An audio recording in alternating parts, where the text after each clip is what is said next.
пришел к другу, там был друг, которого я не знаю. Друг попросил меня помочь, а сам ушел в дом. Я начал ремонтировать скутер. Друг находился позади меня. Возле него была бутылка с бензином. Вдруг я услышал хлопок, вскочил от испуга и резко почувствовал жар. Начал бегать по двору, стараться тушить себя, спотыкнувшись, и упал на землю. Через некоторое время меня потушили огнетушителем. На самом деле ребенок сам не по своей вине загорелся. Ему сзади бросили бутылку. По неосторожности, специально. Это нужно выяснять.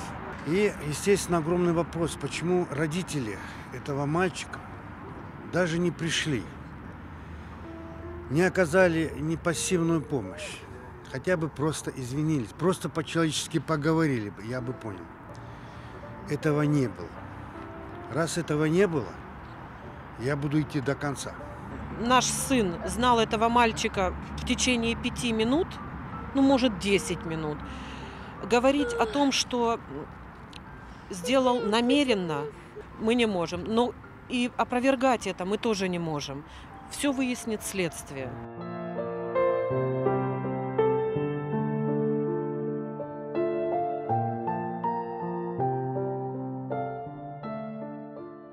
Такое количество наркозов дают свои последствия. Восстанавливать желудок надо, восстанавливать печень, поджелудочную и поддержать сердце, потому что это нагрузки огромные. Ему очень тяжело морально, очень тяжело, он очень устал. Это длительный процесс, за неделю не исправишь. И я так думаю, что займет, наверное, полгода. Спасибо всем заранее, что вот так откликаются люди.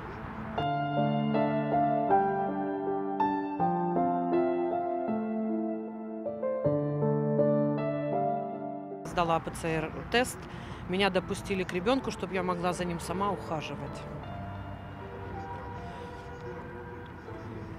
Разрабатываем ножки, массажируем, пытаемся присесть. Вчера назначили ванны. Идем плюсом.